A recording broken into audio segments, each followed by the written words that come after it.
Fala aí, seus corintianos! Sejam bem-vindos novamente aqui no canal para o quadro que vocês mais pedem, para o quadro que vocês mais gostam. Vamos falar de Corinthians. E vamos falar muito, hein?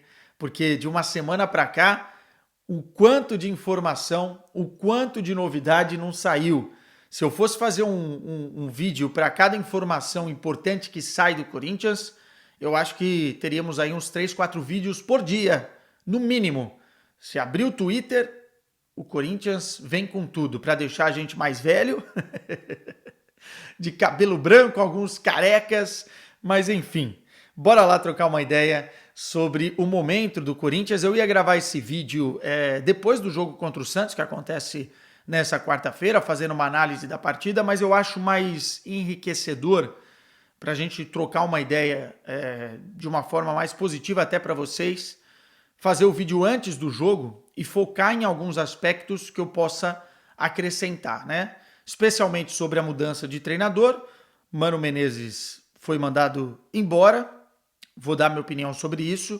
E Antônio Oliveira, treinador português de 41 anos, que eu já acompanho a carreira até por osmose aqui em Portugal e por conviver muito com os bastidores do futebol português, vai ser o novo técnico do Corinthians e eu vou tentar falar um pouquinho mais sobre ele. Conversei com algumas pessoas ontem e hoje sobre o Antônio Oliveira. Vou trazer um depoimento de um grande amigo meu português que trabalha no Canal 11, trabalhou com o Antônio Oliveira lá e também com o pai do Antônio Oliveira, o Tony. Vou explicar a trajetória desse novo treinador do Corinthians, o que ele pensa de futebol, como ele é visto aqui pelos portugueses, tentar agregar um pouquinho de informação aí e opinião também para vocês. Fora isso, nós vamos falar de alguns reforços e de potenciais reforços do Corinthians, o que eu estou achando do Corinthians no mercado, e vamos falar da dívida do Corinthians, trazendo um pouquinho a análise para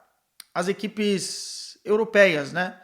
No que o Corinthians pode olhar para cá e entender como pagar essa dívida que é tão grande e que estrangula tanto o Corinthians financeiramente, especialmente nesse início de nova gestão, né? E que vai estrangular, desculpe a palavra, o termo, mas é isso, durante um bom tempo, mas tem alguns modelos que o Corinthians pode seguir para conseguir ter uma vida mais saudável financeiramente. Por isso, peço gentilmente, alô, torcida corintiana que vai chegar por aqui.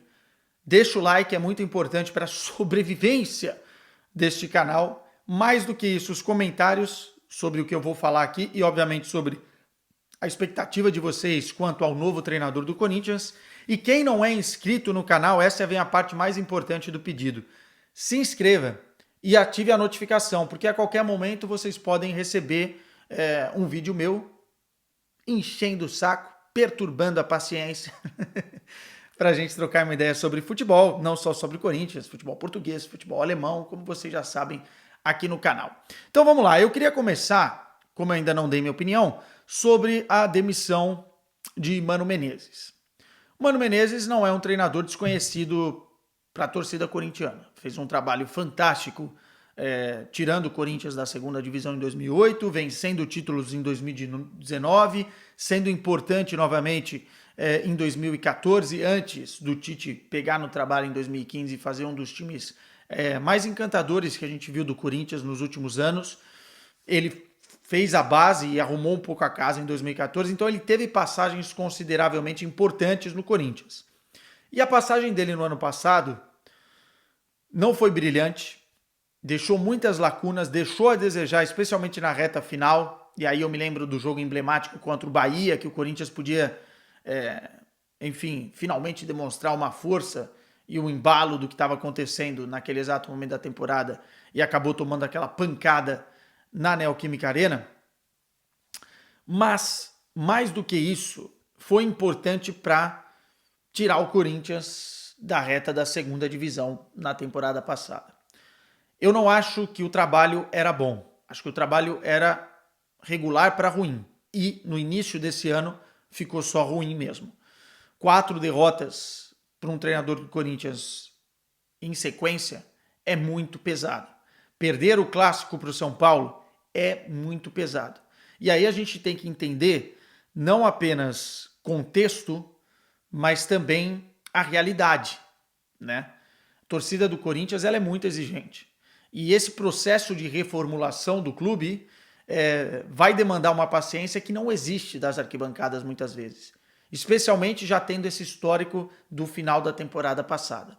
Mano Menezes foi contratado pela diretoria anterior e foi empurrado para essa diretoria por conta de uma multa rescisória altíssima, que agora o Corinthians vai ter que se virar para pagar, parcelando ou não parcelando, enfim, empurrando isso mais para frente, mas é o que é.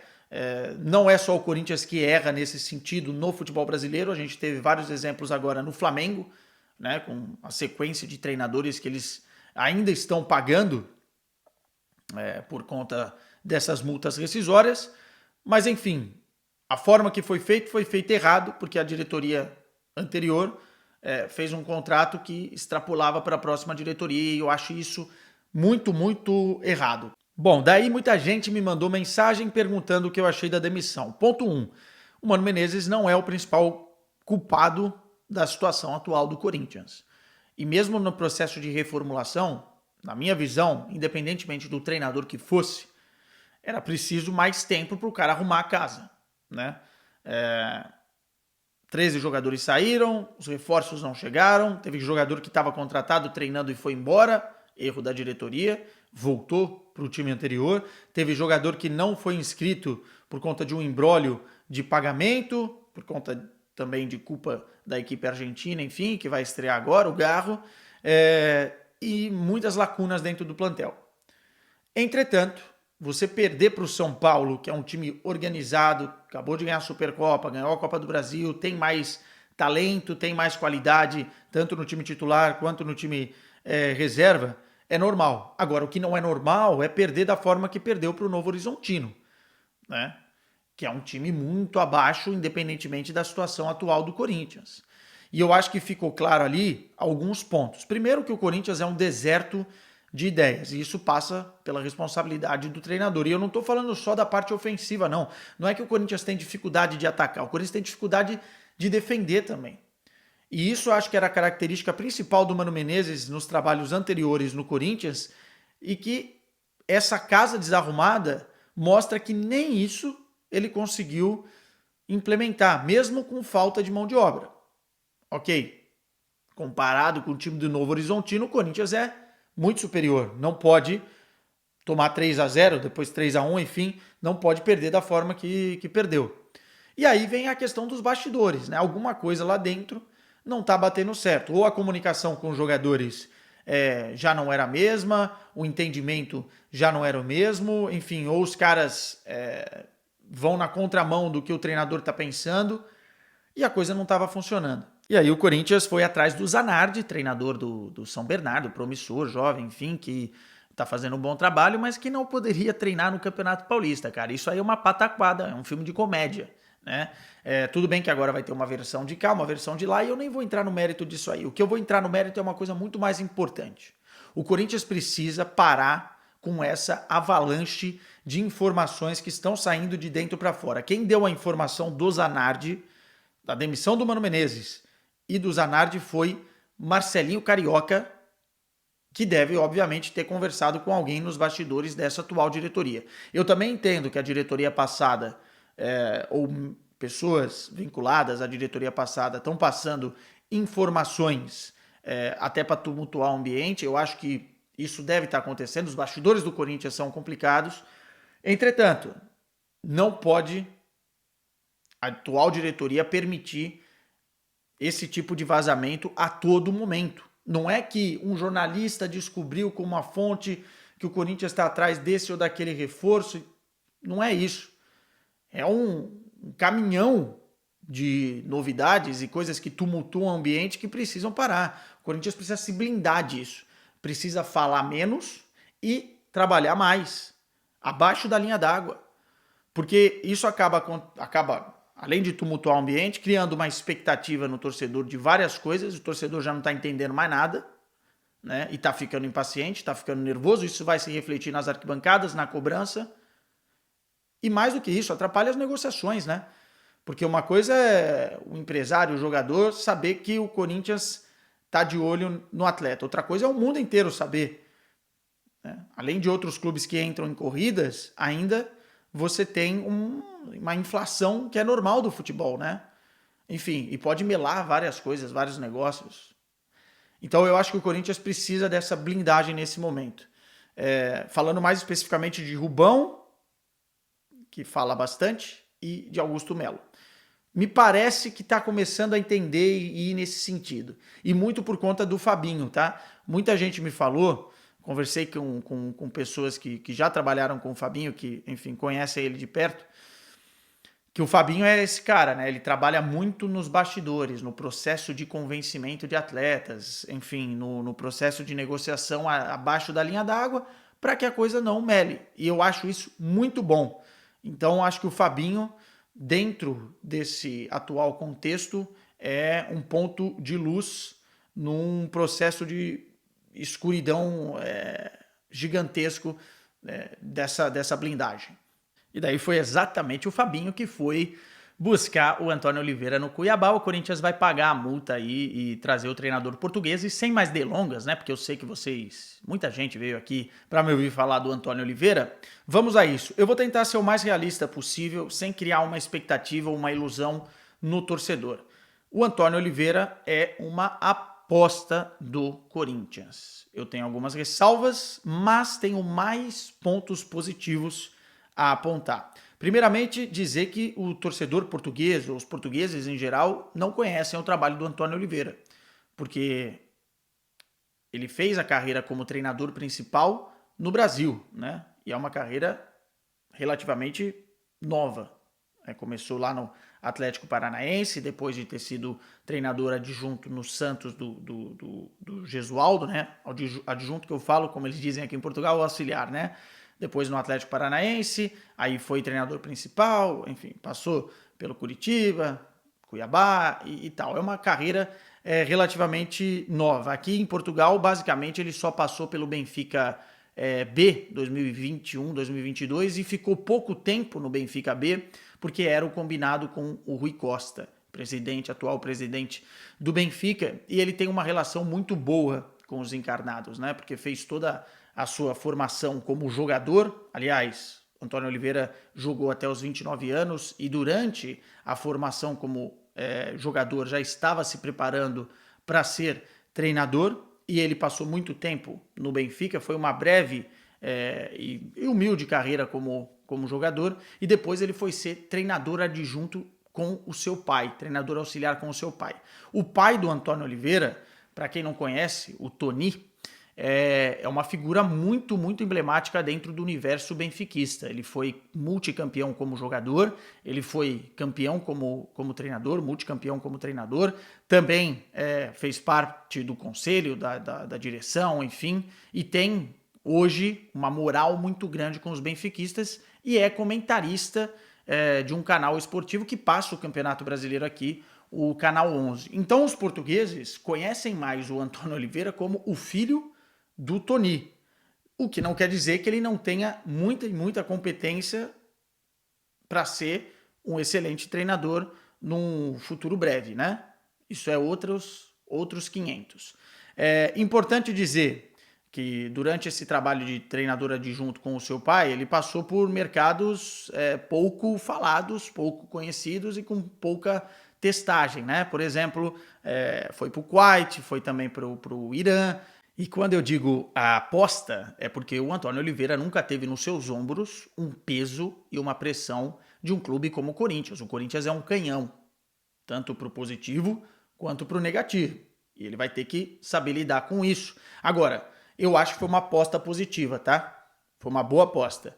Porque se a gente olhasse para o mercado, não tem assim tantas opções de treinadores cascudos, livres no mercado, com as costas quentes, e que vão desempenhar no Corinthians um papel fundamental para reverter essa situação, sem cobrar uma multa rescisória estratosférica, um salário estratosférico, enfim, não tem assim tantos nomes no mercado. O Corinthians precisava apostar nesse momento. O único nome assim era o Cuca, e o Cuca a gente sabe o que traz na bagagem. e que, enfim, iria tumultuar, ia colocar mais pressão nessa panela do que resolver problemas, na minha visão. Então, dentre as apostas que o Corinthians podia fazer, o Antônio Oliveira é um cara muito, muito interessante. Antes de entrar na análise tática, é importante falar da formação do Antônio Oliveira. Ele tem o curso UEFA Pro, né, que é a licença mais alta dos treinadores aqui na Europa. Ele pode treinar qualquer time europeu das 5 ligas e é um cara muito estudioso do futebol. Eu pedi para um amigo meu do Canal 11, que trabalhou com o Antônio Oliveira quando ele era comentarista esportivo aqui, junto com o Tony, no mesmo canal, o Miguel Belo, para mandar um vídeo trazendo um pouquinho a opinião dos portugueses sobre o Antônio Oliveira. Eu separei alguns trechinhos aqui e eu vou rodar para vocês terem a noção de quem é Antônio Oliveira na voz de um comentarista, de um jornalista português. Vamos ouvir e depois eu trago os destaques. Em primeiro lugar, o António é uma pessoa extremamente apaixonada por futebol, com um grande conhecimento, quer do futebol nacional, quer do futebol internacional, já com uma grande ligação também ao campeonato brasileiro, profundo conhecedor de ligas, de jogadores, consome futebol, não vou dizer 24 horas por dia, mas durante grande parte do seu dia, vê muitos jogos, estuda muito, lê muito, e, portanto, é alguém mesmo muito apaixonado por futebol. Nós, em Portugal, recebemos a notícia com satisfação, naturalmente, pela ligação que temos, obviamente, mas porque é um passo grande na carreira dele. Nós temos noção aqui da grandeza do Corinthians. Nós transmitimos o Campeonato Brasileiro, portanto estamos também bastante dentro do tema e é um passo importante para ele, mas plenamente justificado até pela carreira que ele vem fazendo no Brasil, porque ele tem um trajeto um bocadinho diferente, se calhar, dos outros treinadores portugueses que estiveram aí. Ele construiu praticamente a sua carreira no Brasil, foi passo a passo, foi ganhando créditos e, portanto, acho que é justo, acho que é merecido, acho que é um desafio muito aliciante, mas não posso dizer que não é um desafio arriscado também pela grandeza do Corinthians, pela exigência, pela pressão. É um cenário completamente diferente, mas acho que ele estará à altura do desafio. Uma última nota sobre as equipas dele, como é que nós vemos aqui as equipas do António Oliveira. É importante lembrar que ele treinou equipas que se calhar não têm ou não tinham os recursos. Ele foi obrigado a construir muito, a imprimir o seu cunho pessoal. Portanto, equipas muito organizadas. Construiu sempre as equipas de trás para a frente, equipas muito organizadas, muito disciplinadas taticamente, mas sempre que pode, gosta de ter o domínio do jogo, gosta de ter bola, gosta de ter o controle, gosta de ser protagonista. E, portanto, esse se calhar será também o desafio agora para esta etapa no Corinthians. Só uma última nota que nós sentimos aqui, do que conhecemos dele, é alguém que comunica muito bem, já comunicava em televisão, em programas, como comentador, e do que sabemos é alguém que comunica muito bem para dentro do balneário, tem uma personalidade forte, mas tem uma relação muito próxima dos jogadores. Vários já falaram disso e nós sabemos que ele tem uma ligação forte com os jogadores, exigente, rigoroso, mas alguém que está sempre ao lado dos jogadores e que os jogadores sabem que podem contar com ele. Desejamos-lhe toda a sorte. Um abraço para todos. Agradecer o Belo aí, mandar um grande abraço para ele e para a galera do Canal 11 que transmite o Campeonato Paulista, o Campeonato Brasileiro, enfim. E aí destacar alguns pontos que ele trouxe. Primeiro, essa referência do Mourinho. Não acho que ele tenha tanta coisa assim comum com o Mourinho na parte de jogo, na parte tática, mas tem algumas coisas que vêm de uma escola que ele participou, que é do pós-Mourinho, e que foi implementada na cultura do futebol português e depois serviu de espelho para muita gente grande dentro do futebol europeu, que é a questão da periodização tática. O que é isso, Quesada? Traduzindo rapidamente para vocês, é você implementar dentro dos treinos dinâmicas e apenas dinâmicas que simulem o jogo, ou seja, o time só vai treinar coisas específicas para serem implementadas no jogo, otimizando tudo que é feito no treinamento para que a gente possa ver dentro de campo um time bem azeitado, bem treinado, fazendo exatamente o que os caras treinam. E isso é muito relevante, parece básico, mas muita gente não implementa isso, né? E vem da época da periodização tática implementada pelo José Mourinho. Outra coisa interessante que o Belo falou aí, que é o relacionamento com os jogadores, né? E já muita gente me disse isso, que o Antônio Oliveira é um cara de muito bom trato, né, e de sensibilidade com os jogadores. Ele cobra bastante, mas ele não é aquele cara que rompe com os atletas, como por exemplo era o Vitor Pereira, né? Ele é um cara que tem uma relação muito boa com os atletas. Inclusive uma pessoa me falou, é parecido com o que o Dorival faz nos clubes. Eu acho isso muito, muito bom. É um treinador jovem, tá mais por dentro da realidade dos atletas do que muita gente no mercado, e eu acho que é uma característica que pode casar de forma interessante. E mais uma coisa para destacar, essa paixão pelo futebol e esse acompanhamento constante de outros mercados, né, que pode servir até como scouting, tanto dele quanto da sua equipe, para tentar trazer jogadores ou observar jogadores que não estão no radar de grandes tubarões. É só não ficar vazando esses nomes toda hora, porque aí inflaciona, né? Mas isso pode ser um ponto importante, não só do mercado brasileiro, como outros mercados, né? Na Europa também, enfim, em outros lugares. Por exemplo, já estão falando, ele trabalhou com o Ranieri, já estão falando de tentar trazer 2 nomes do Cuiabá, o Riquelme, se eu não estou enganado, e o Denilson. Enfim, são jogadores que não estariam normalmente no radar, mas que ele pode identificar como boas soluções. Lembrando que o Corinthians precisa encontrar boas soluções, assim como fez no processo de transição lá em 2008, a baixo custo. E isso, é óbvio, passa por um treinador que tem esse olhar, não assim, mas um olhar mais periférico sobre os mercados de futebol.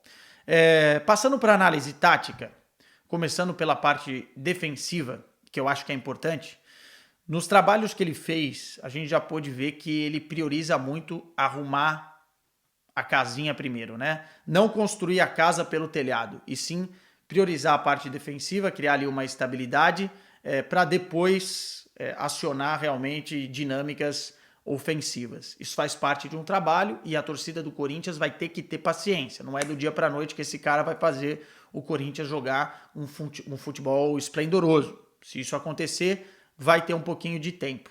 Sei que é complicado pedir paciência nesse exato momento, até porque o Corinthians luta contra o rebaixamento no Campeonato Paulista. Mas olhando para essa parte defensiva, ele gosta muito de uma formação no 4-1-4-1. E esse 4-1-4-1 se transforma num 5-4-1 quando o Corinthians será atacado. Ou pelo menos foi assim no Cuiabá, no Atlético Paranaense também. O volante, no caso o primeiro volante, desce e complementa como se fosse uma linha defensiva de 5, e os outros jogadores do meio campo fazem de uma forma compacta ali para, enfim, evitar que a outra equipe tenha superioridade numérica dentro do campo de defesa do Corinthians ou de ataque da outra equipe, né? Cortando linha de passes, enfim, evitando ali que o time adversário tenha liberdade nos movimentos de criação, especialmente pelo corredor central, e com essas linhas de 5 atrás, evitando também as descidas de times que joguem de uma forma interessante pelas beiradas do campo. Na bola aérea ou defensiva também, ele costuma trabalhar bastante, o que o Corinthians precisa bastante, né? Então eu acho que essa formação, defensivamente falando, ela pode ser muito interessante para que o Corinthians feche essa casinha de uma vez, que tem sido um problema tão grave no Corinthians dos últimos tempos e que não tem nada a ver com o Corinthians, né?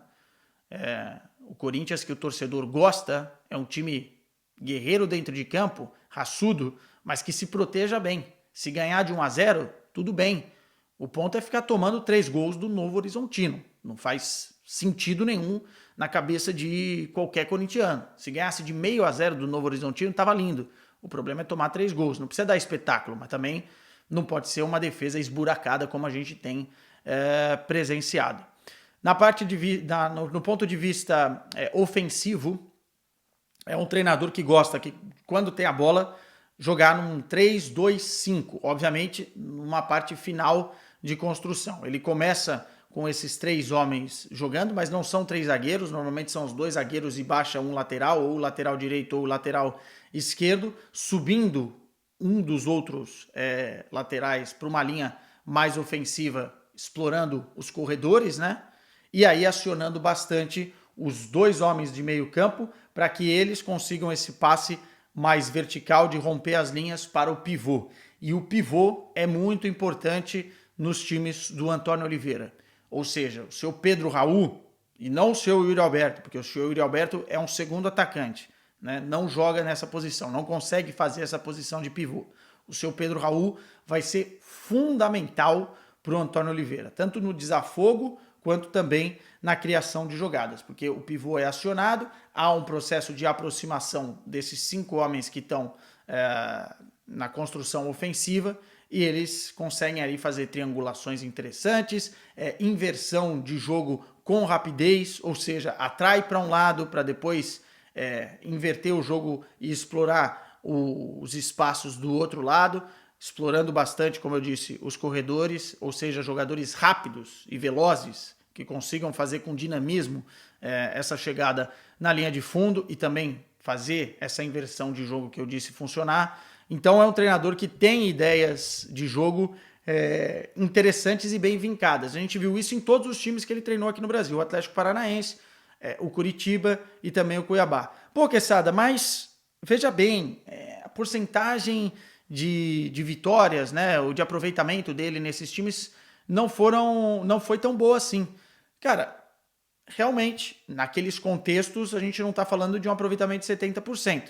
Mas, como eu disse, é um treinador em desenvolvimento. E é uma aposta do Corinthians. Talvez agora, no Corinthians, com mais mão de obra, num clube que vai dar mais coisas para ele, ele consiga fazer dar certo essas ideias tão bem trabalhadas e que ele treina a exaustão. Eu disse e repito, é uma boa aposta o Antônio Oliveira no Corinthians. Dito isso, boa sorte para o Antônio Oliveira, ele vai precisar e a torcida vai precisar ter um pouquinho de paciência também, porque as ideias para serem implementadas demoram um pouco de tempo, é preciso também um pouco de sorte nesse momento, mas eu acho que a coisa pode andar de uma forma positiva, especialmente no Campeonato Paulista, porque, óbvio, você tem os clássicos que complicam a vida de qualquer treinador, mas você tem alguns jogos mais fáceis do que o Campeonato Brasileiro, e se era para fazer uma mudança, a mudança certa seria nessa hora. Vamos passar agora para reforços / dívida e começar pela dívida. O Rosolá Santoro, o diretor financeiro, deu uma entrevista legal para o meu timão, deixando as coisas bem transparentes sobre a atual dívida. Tem gente falando que é de 2 bilhões de reais. Ele no programa do meu timão falou que é na casa do 1 bilhão e 600 mil reais.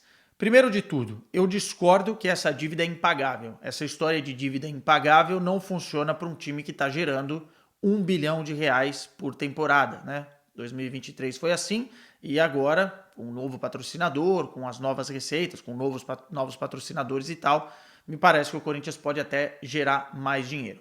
Mas isso significa que o Corinthians está rico, então? Então vamos comprar isso e aquilo? Não, o Corinthians precisa urgentemente de uma política de redução de gastos e uma política de responsabilidade fiscal. A gente sabe que não existe um fair play financeiro como existe aqui na Europa para o futebol sul-americano, mas é uma pena, tá? É uma pena que não exista, porque isso é extremamente necessário para que os clubes consigam se reestruturar de uma forma saudável. Senão, acaba por acontecer o que tem acontecido, né? Clubes grandes, gigantes do futebol brasileiro se tornam SAF.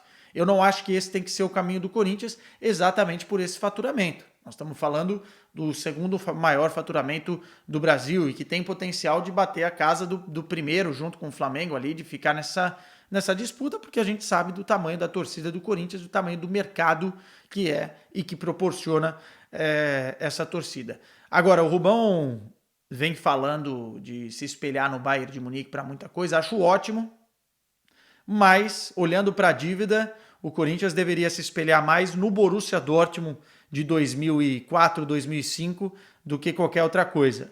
Todos os clubes têm dívidas, tá? Todos os clubes têm dívidas.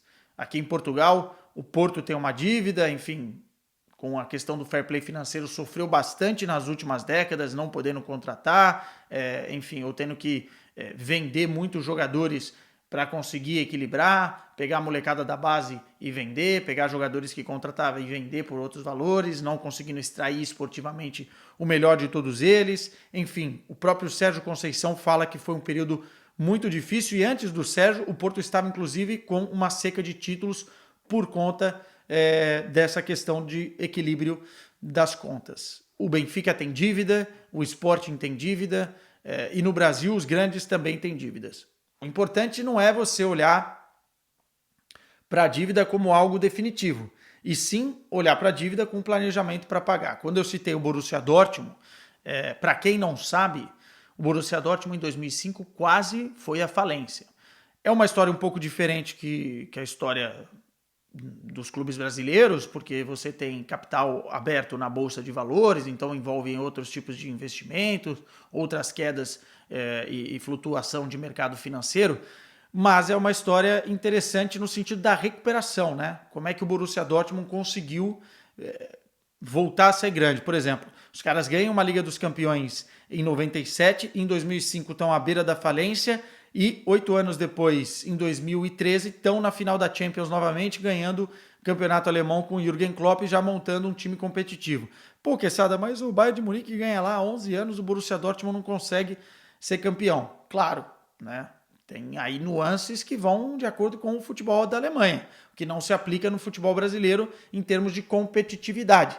Mas a balança financeira, o recorte financeiro do Borussia Dortmund, que fatura na casa aí dos 450 milhões de euros por ano, e aí nós estamos falando de quê? 2 bilhões de reais, mostra que o time conseguiu essa recuperação financeira, muito por conta do CEO, que agora está saindo do Borussia Dortmund, o Watzke, que foi fundamental para isso. Mas lá em 2005, algumas políticas do clube mudaram, né? Por exemplo, equilibrar o passivo e ativo, enfim, equilibrar as contas no sentido do que gasta e do que ganha. Também investir em novos patrocinadores e modelos de patrocínio, que na época foram as alavancas financeiras para o Borussia Dortmund. Investir também na fidelização do seu torcedor dentro do estádio, muralha amarela, tudo nasce mais ou menos nessa época de uma forma muito saudável para o clube, né? Com, enfim, os torcedores tendo uma participação maior naquilo que era a receita do clube e especialmente o comportamento com categorias de base / mercado.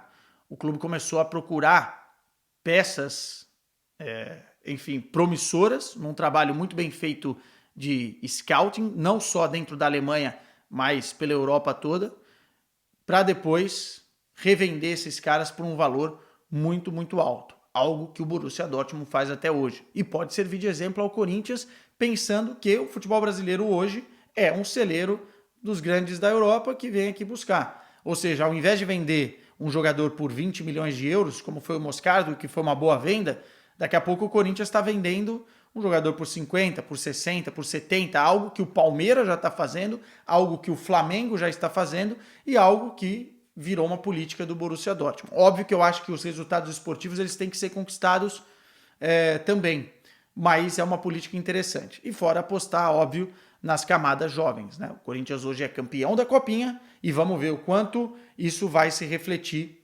dentro do clube, porque no final das contas, olhando para a representatividade do Corinthians no estado de São Paulo, pô, é um celeiro de atletas, né? E todo moleque quer jogar no Corinthians, né? Ou a maioria quer ter uma oportunidade porque sabe da vitrine que é o Corinthians. Então isso precisa ser tratado de uma forma mais inteligente para você potencializar as vendas mais para frente. Então eu não acho que olhar para essa dívida tem que ser um olhar de ponto final. Nossa, estamos mortos. Não. Tem que ser um olhar de preocupação e um investimento num recomeço. Lembrando que o Bayern de Munique chegou a emprestar 2 milhões de euros para o Borussia Dortmund não quebrar, não abrir falência lá em 2004, 2005. Portanto, a situação dos clubes ela é reversível, mas precisa ter um planejamento financeiro. Mais do que falar, é trabalhar nos bastidores e fazer, né? E diminuir o número de pataquadas que andam acontecendo nesse início de gestão, mas que assim, se for pelo bem, é natural que algumas coisas dessem certo e outras dessem errado, né? Só precisa realmente fazer aquela blindagem que eu falei. Outro ponto interessante dos jovens que eu estava falando é que Antônio Oliveira gosta muito de trabalhar com os jovens. No Benfica, na sua passagem pelo Benfica B, Ele trabalhou com o João Neves, que hoje é uma das promessas do futebol benfiquista, do futebol português, jogador já da seleção, muito bom jogador, com o Morato, com o Antônio Silva, zagueiros, enfim, promissores do Benfica. Então é um cara que sabe trabalhar muito bem com a molecada, gosta de trabalhar com a molecada, gosta de lançar jogadores. E isso vai ser importante. E para fechar, questão de reforços. Eu ia gravar um vídeo aqui, prometi, com alguns nomes e tal, mas eu acho que mais importante do que o Corinthians ir para cima do mercado, olhando grandes nomes ou grandes figuras, talvez para ser mais representativo, é importante você identificar essas oportunidades e rapidamente, né? Porque o Corinthians precisa de reforços para basicamente todos os setores e precisa para ontem. Então é trabalhar nos bastidores, como o clube vem fazendo. A questão do Mateuzinho, por exemplo, é um bom gancho para a gente pegar, com o Fabinho tendo que intermediar essa confusão que se estabeleceu entre Corinthians e Flamengo. Não gosto muito do valor, 4 milhões mais 1 milhão por objetivos atingidos, estamos falando de euros, é muita grana, mas é um jogador jovem e que pode chegar e pode agregar, e é corintiano, família corintiana, a mãe é corintiana roxa, enfim, e ele fez de tudo para jogar no Corinthians, e agora, ao que tudo indica, vai ser jogador do clube. Recuperar também no mercado, olhando para a parte financeira, essa credibilidade é muito importante, porque o Corinthians hoje está sofrendo com isso, e isso só vem com responsabilidade fiscal e uma estratégia para escapar das dívidas, né? Mas isso também não é resolvido em um mês, então, enfim, a cobrança não tem que ser feita agora, e sim, a cobrança da estratégia tem que ser feita agora, mas essa vitrine do Corinthians no mercado, essa exposição de que o Corinthians é um time mal pagador, de que o Corinthians é um time que atrasa, vai dificultar em todas as negociações, tanto no mercado interno quanto no mercado externo. E essa multa que o Flamengo exige pelo Mateuzinho em caso de não pagamento, né, atraso na parcela, é totalmente plausível. Assim como era plausível também o Corinthians não querer um empréstimo com a possibilidade do Flamengo levar o jogador de volta a qualquer momento. Então, assim, é um gelo fino que o Corinthians vai passar nos próximos meses e é importante que a diretoria não venda ilusão para o torcedor. Bom, dito isso, um beijo para vocês. Desculpa aí que o vídeo ficou longo, mas a gente tocou em vários temas sensíveis aqui e na semana que vem teremos mais um Vamos Falar de Corinthians. E hoje tem clássico. Então, vai Corinthians! Tchau!